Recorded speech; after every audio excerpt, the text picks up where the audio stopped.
కోట్లాది మంది అభిమానుల గుండెల్లో మధురమైన పాటల జ్ఞాపకాలను నింపిన ఎస్ జానకి అనంతలోకాలకు తరలిపోయారు.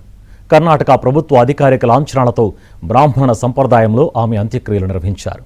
జానకి మృతి చిత్ర పరిశ్రమ తీవ్ర దిగ్భ్రాంతికి గురిచేసింది.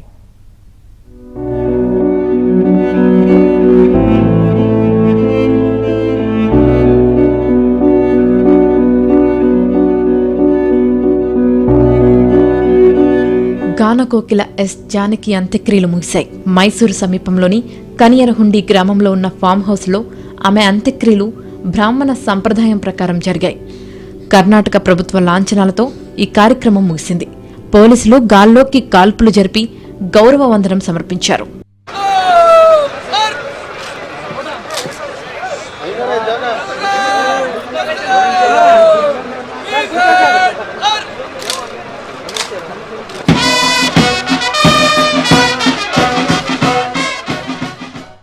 జానకి అంత్యక్రియల్లో పెద్ద ఎత్తున అభిమానులు, సినీతారులు పాల్గొన్నారు.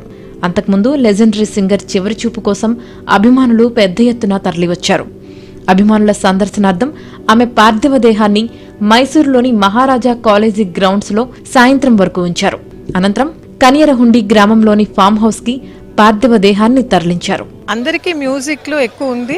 ఇట్స్ జస్ట్ దట్ ఈవిడికి అది దేవుడిచ్చిన వరం అని అనుకోవాలి. అంతకంటే ఇంకేం చెప్పగలం. ఒక ఫ్యామిలీలో ఒక జెమ్ షైన్ అవుతోందంటే I think there is a divine intervention అని అనుకుంటున్నాను నేను. సో ఆవిడకున్న గిఫ్ట్. కాకపోతే సిస్టర్స్ అందరికీ ఏదో ఒక కళ ఉండేదండి. ఆర్టిస్ట్ మా అమ్మ కూడా పాడేవారు. కానీ ఇట్ వాజ్ నాట్ లైక్ ఈవిడ షైన్ అయినట్టు వాళ్ళకి ఆ ఆపర్చునిటీ రాలేదు. ఆమె మృతి పట్ల ప్రధాని మోదీ, తెలుగు రాష్ట్రాల సీఎంలు, సినీ నటులు చిరంజీవి, కమల్ హాసన్, రజనీకాంత్ సంతాపం తెలిపారు. ఏపీలోని రేపల్లలోని పల్లెపట్లలో 1938లో జన్మించిన జానకి చిన్నతనం నుంచే సంగీతంపై మక్కువ పెంచుకున్నారు.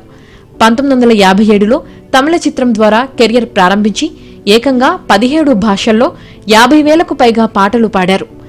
ఏ వయసు పాత్రకైనా సరిపోయేలా వాయిస్ మాడ్యులేషన్ చేయడం ఆమె ప్రత్యేకత. లెజెండరీ సింగర్ ఎస్పీ బాలసుబ్రహ్మణ్యంతో ఆమె పాడిన యుగల గీతాలు భారతీయ సంగీత చరిత్రలో మైలురాళ్లుగా నిలిచిపోయాయి. జానకి భౌతికంగా మన మధ్య లేకపోయినా ఆమె పాడిన వేలాది పాటల రూపంలో అమరులుగానే ఉంటారని సంగీత అభిమానులు స్మరించుకుంటున్నారు.